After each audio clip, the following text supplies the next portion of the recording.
Welcome to Cool Talk. Today we discuss the rise of nations and the death of feudalism. Now, what do I mean by the rise of nations? Well, during the Middle Ages, countries such as France and England would have thousands of parcels of land, each of them run by nobles and each of them a country unto itself. Yes, they were kings, but the kings had limited power. By the year 1100, populations grew, cities sprang up, and with merchants and tradesmen and commerce and the population growing, a noble could not protect his lands from the bandits anymore. The system demanded a larger government and larger control. So, nobility began to decline, and kings grew more and more powerful as a centralized power collected taxes from merchants in exchange for protection. More money meant more independence and the ability to build roads and build armies.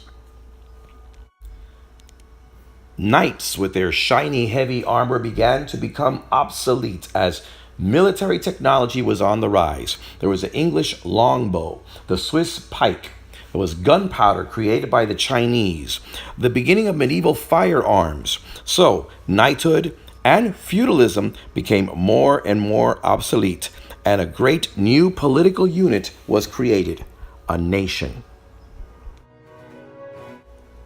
And what is a nation? Well, obviously, it's a piece of land with borders, but what else? Well, a nation has a strong central government, powerful enough to enforce the laws within and defend itself from enemies without. It would have a population with a common culture, a common language, religion, way of life, traditions, and a sense of loyalty among its people. The birth of nationalism, patriotism. And let's begin by discussing England. In previous videos, we discussed how Germanic tribes invaded the island and drove out Roman inhabitants. And like many lands across Europe and Asia, there were many small kingdoms that fought among themselves as well as fighting each other. And that was until King Alfred the Great. King Alfred the Great would reign between 871 and 899 AD. He and others managed to unite southern England, reorganize the army, improve local governments, restore law and order, and have a line of descendants that would rule for about 100 years. Alfred was an able general. He ultimately was successful in fighting Viking invaders. Yet, despite all these statues that you see here, Alfred was not physically strong. He was more of an intellectual. He expanded British territory, restored the city of London with a new street plan, and added fortifications. Alfred died October 26, 899, at the age of 50 from a lifelong illness, possibly Crohn's disease. But a little over 100 years later, when Edward the Confessor became king, there was a lot of infighting. And when King Edward the Confessor died, he left no heir. So the nobles decided to choose Harold Godwin to be the new king. Now, Harold Godwin became king in the year 1066, but a distant cousin of King Edward, William, Duke of Normandy, thought otherwise. He said that he had a claim to the throne. So he got approval from the Pope, raised an army, crossed the English Channel, and started a war. He killed King Harold Godwin at the Battle of Hastings and took over. And he became William the Conqueror.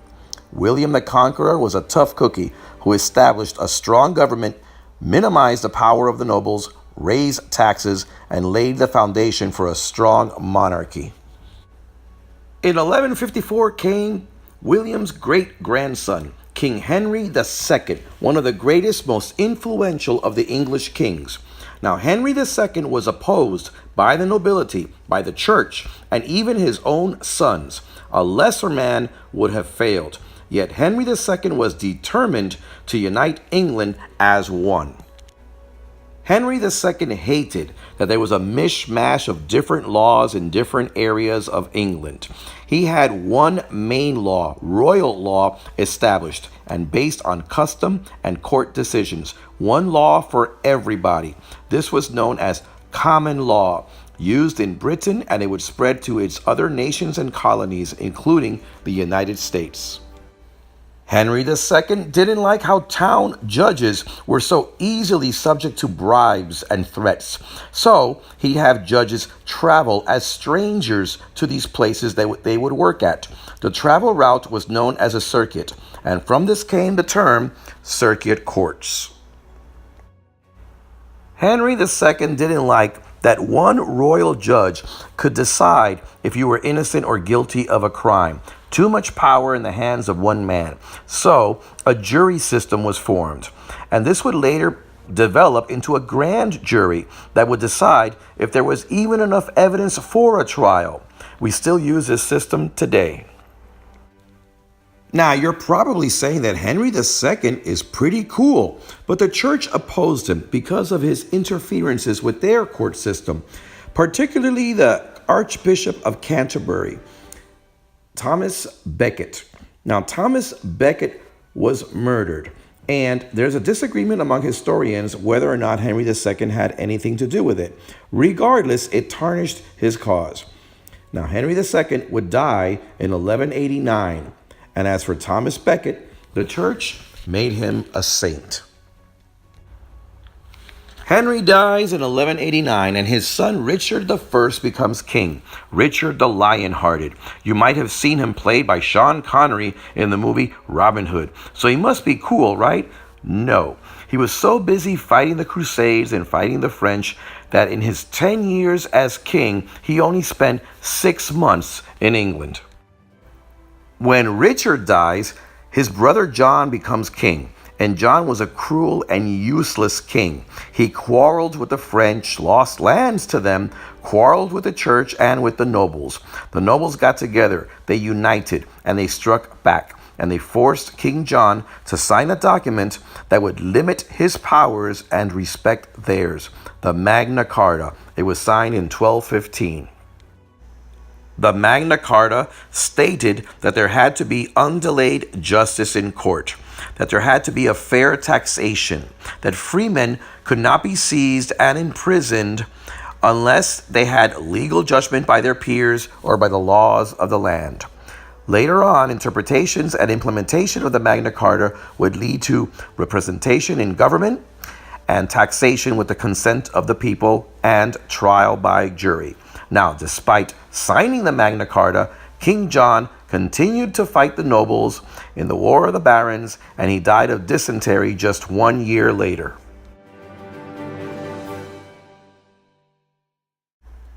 King John's grandson, Edward I, would become king in 1272. He conquered Wales but failed to conquer the Scottish. And if any of this sounds familiar, it's probably because you saw the movie Braveheart. Now, all this war was very expensive, so Edward I had to raise funds. He needed special taxes that had to be approved by representatives. So a council of clergy, nobles, and sheriffs got together, and this assembly came to be known as the Parliament. This parliament eventually would have two bodies, the House of Lords, which represented the nobles, and the House of Commons that represented the common people. The parliament grew. Look at it today.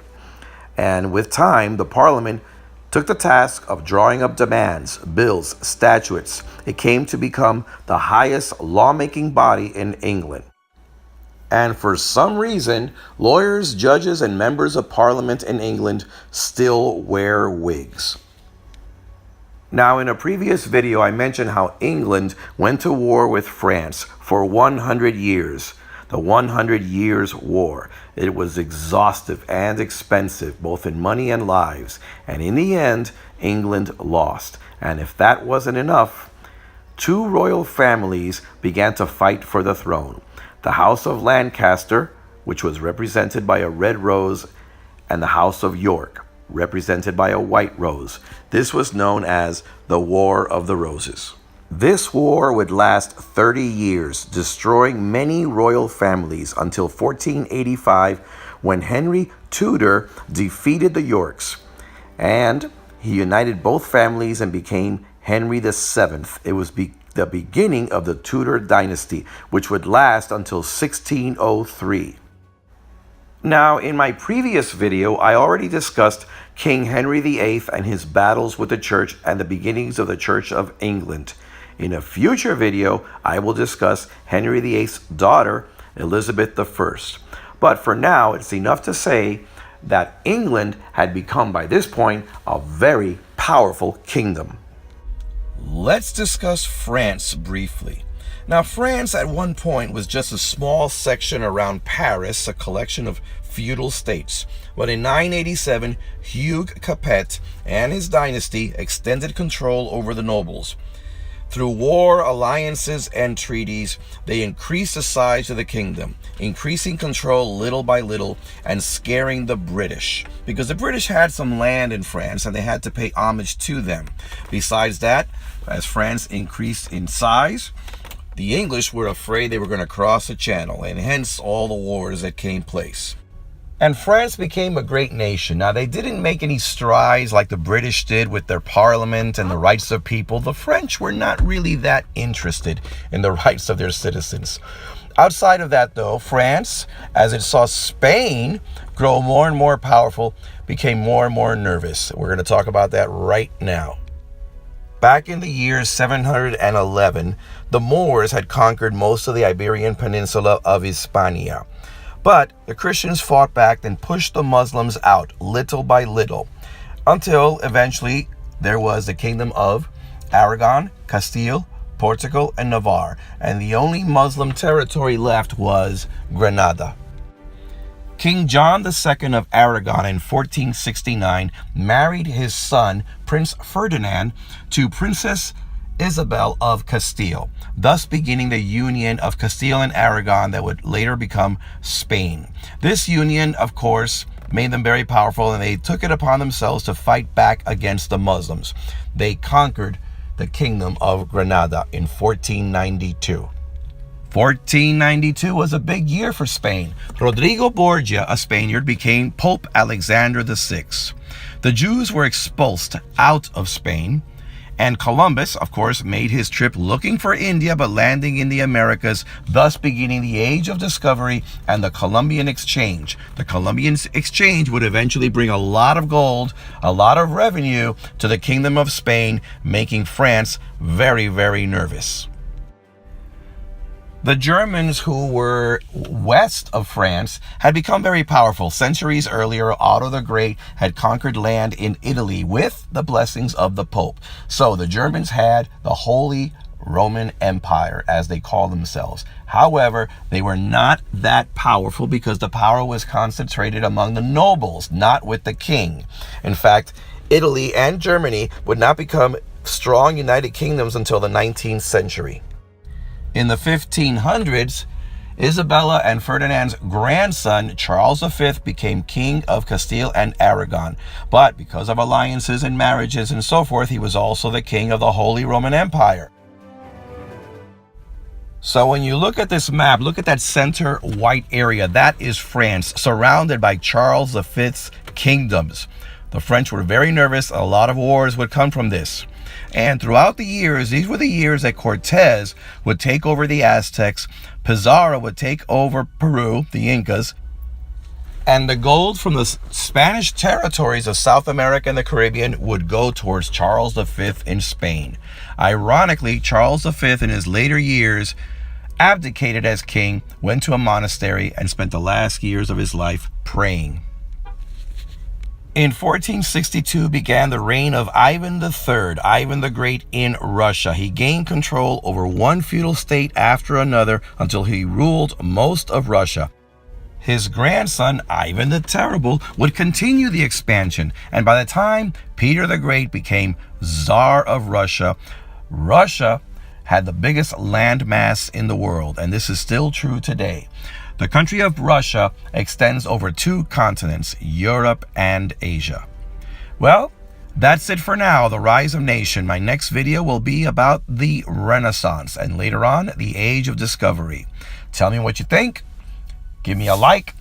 Better yet, subscribe. This is Cool Talk.